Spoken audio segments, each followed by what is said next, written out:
오늘 안 나오면요 체포영장을 발부받아갖고 윤석열 대통령 체포영장을 오른손에, 박종준과 4명의 체포영장을 왼손에 딱 들고 가가지고 야 니네도 체포영장 나왔어 밧줄을 받아라 이렇게 하려고 그러는 그러니까 거죠. 기사에 여러분이 지금 댓글에서 경호처 얘기 좀 해달라고 하니까요. 경호처 얘기 짧게 그럼 다시 하나 해드리겠습니다. 일단 경호처장 박종준 경호처장이 오늘 공수처에 출석을 하면서 사표를 제출했고, 사표 제출을 했더니 오늘 하루도 안 지나서 최상목 대행이 사직서를 수리했습니다. 그리고 현재는 경호처를 없애라고 민주당에서 요구하고 있는 법안들이 올라가고 있는데요. 경호처는 경호처장 대행이 또 한다고 하는 기사까지 제가 아까 보고 들어왔습니다. 자, 그래서 정준계 변호사님께서는 지금 이거는 좋은 수다, 나쁜 수가 아니다 하는데 정준계 변호사님께 짧게 다시 듣겠습니다. 예, 그러니까는 그 공수처는요 박종준 우리 경호처장을 포함한 중요 핵심 인원들을 체포할 생각이었어요. 그 기사 보여드리겠습니다. 예. 4번 기사인가요? 체포 직원들 4명. 4명. 16번. 16번 기사. 네. 16번 기사 보여주세요. 기사를 보여드리겠습니다. 네, 16번 기사를 보여드리겠습니다. 그러니까 박종준 조금만 올려주세요. 밑에 작은 글씨 보이게. 네. 그러니까 박종준 경호처장을 포함한 핵심 지휘부 4명을 바로 거기서 현행범 체포 얘기하는데 그게 아니라 오늘 안 나오면요 체포영장을 발부받아갖고 윤석열 대통령 체포영장을 오른손에, 그 다음에 박종준과 4명의 체포영장을 왼손에 딱 들고 가가지고 야 니네도 체포영장 나왔어 오라를 받아라 밧줄을 받아라 이렇게 하려고 그러는 그러니까 거죠. 기사에 아예 나왔어요. 4명의 현행범 체포라고요. 네. 네. 그런데 오늘 갑자기 가니까 이제 체포할 수 있어요 없어요? 못하잖아요. 근데 이제 그래서 사전영장이라도 치르고 오늘 딱 조사하고 난 다음에 긴급 체포 요건은 안 되잖아요. 그쵸? 맞으니까. 그러니까 하고 난 다음에 바로 뭡니까? 사전영장 청구하고 사전영장 청구하면서 그러면서 바로 또 대통령 체포에 들어가려고 그랬는데 사표를 냈잖아요. 그럼 사전영장 청구하는데 제일 중요한 핵심은 뭐예요? 재범의 위험성이거든요. 박종준 경호처장이 조사받고 나서 다시 경호처장으로 돌아가서 경호를 하면 재범의 위험성이 있다라고 걔네들이 주장할 때 좌파 판사들이 거기에 동조해 줄 수 있잖아요. 근데 박종준 경호처장이 사표 냈으니까 돌아가요, 안 돌아가요? 안 돌아가잖아요. 그러니까 재범의 위험성이 없다니까? 그럼 기존에 벌어진 사건에 대해서는 법률적 이슈가 너무 많아요. 누가 선이고 누가 악이고.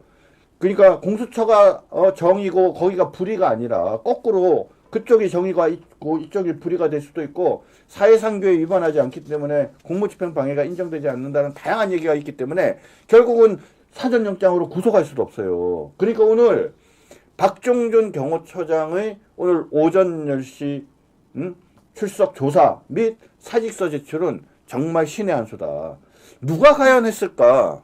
아까 우리 저기 저는 윤석열 대통령의 아이디어라고 네, 생각해요. 저도 그렇게 생각합니다. 특수수사를 많이 해봤던 여러분 생각할 때 이거 누구 아이디어 같습니까? 저는 특수수사를 많이 했던 윤석열 대통령의 아이디어라고 생각하는데요. 네네, 맞습니다. 이거 지금 저희 근거 있어요. 17번 뉴스 볼까요? 원래 오늘이 윤석열 체포영장 재집행 디데이로 잡았던 거예요. 여러분 오늘 체포영장 재집행 디데이로 잡고 4명을 체포하고 바로 윤석열 대통령을 체포하려고 머리를 썼어요. 오늘 만약에 박종준 우리 저 경호처장이 안 갔다고 쳐요. 그러면 이제는 뭡니까? 현행범 체포할 수 있는 명분이 생긴 거죠. 근데 원래 주말에는 이런 작전을 잘 안 한다고 하잖아요. 오늘이 금요일이잖아요. 그러니까 주말이 그렇죠. 안 하기 때문에 오늘 하려고 했는데 그 그렇죠. 이유가 또 있어요. 15번 뉴스 보세요. 네네네. 윤석열 체포작전 지휘관 총소집을 해서 네. 총소집 체포 계획을 논의했는데요. 설 연휴 전까지 그걸 가지고 있기 때문에 이번 주말에 못하면 오늘을 디데이로 잡았던 거예요. 네. 세상에 오늘 총소집을 하고 체포 계획을 논의했는데 경호처장이 오늘 등장을 했고 사표까지 제출했으니까 얼마나 신의 한 수였습니까? 네네. 여러분이 듣고 싶어 하시길래 설명을 지금 잠깐 드린 거고요. 윤석열 대통령이 신의 한 수를 했다. 우리는 네. 이렇게 보고 오늘 체포영장 재집행은 할 수 없다. 예, 집행 못합니다. 오늘 지금. 못합니다. 그러니까 변호인이 나와서 야, 그거 자꾸 대통령한테 창피 주려고 수갑찬 모습 외신에 보여줄 그러려고 니네 하는 게 그게 말이 되냐. 나라의 국격을 생각해야지. 야, 영장 칠라면 쳐.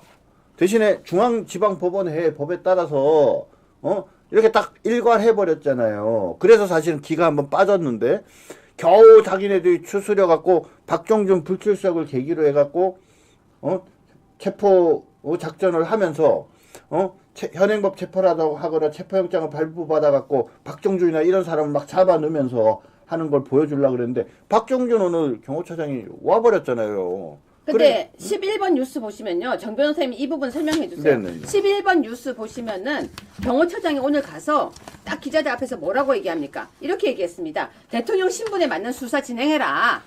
맞습니다. 여러분 누누이 얘기하잖아요. 아니 사전영장을 치는 거는 그렇다 쳐요. 그런데 체포영장은 48시간짜리예요.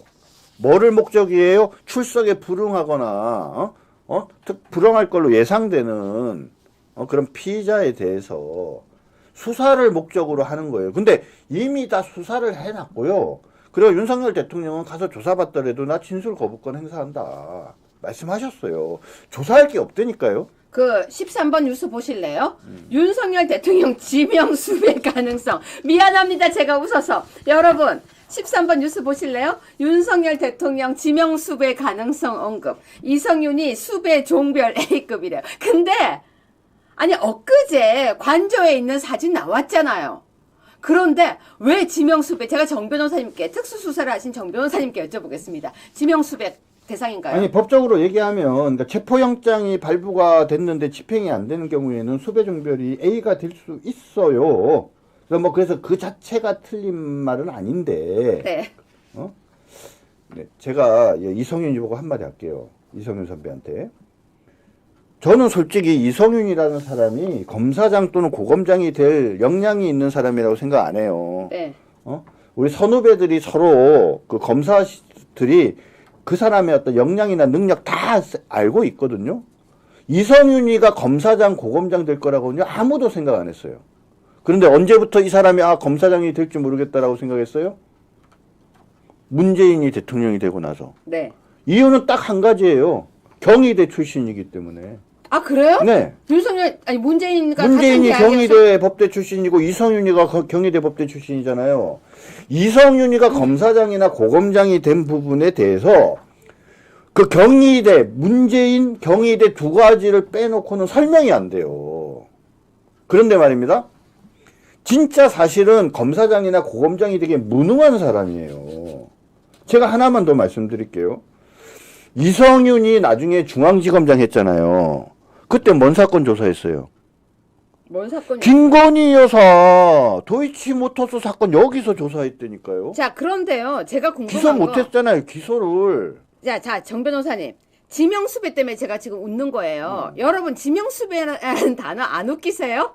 저는 거기서 완전 빵 터졌어요. 아니, 지명수배는, 제가 아는 지명수배는 안 나타날 때, 안 보일 때, 어디 있는지 모를 때 하는 게 지명수배예요. 그러니까 그렇게 검사장이나 고검장이 될 수 없는 사람이 문재인, 경희대 그런 걸 갖고 돼가지고 무능력 해가지고 그 정권에서 제일 원했던 사건 수사가 뭐예요? 김건희 여사 사건이잖아요. 근데 그거 제대로 도이치모터스 기소 못한 게 다 얘예요. 아니 그러니까 지금 그런데 그런 이성윤이가 말입니다. 지금 이 상황에서 수배 종별 어쩌고 저쩌고 하면서 아니 정 변호사님 저 궁금하다니까요. 이런 얘기하면 안 되죠. 지명수배는 사람이 어디 있는지 모를 때 하는 거 아니냐고 제가 여쭤보잖아요. 말씀드렸잖아요. 체포영장이 집행되지 아니하는 경우도 지명수배 할 수는 있어요. 지명수배라는 단어를 쓰는 거예요? 아니, 그렇죠. 와, 저는 정말 지금 새로운 거 배웁니다. 아니 도주할 우려가 있습니까? 증거를 인멸할 우려가 있습니까? 아무 객관적으로 봤을 때는 지명수배와 사유에 해당하지 않죠. 그런데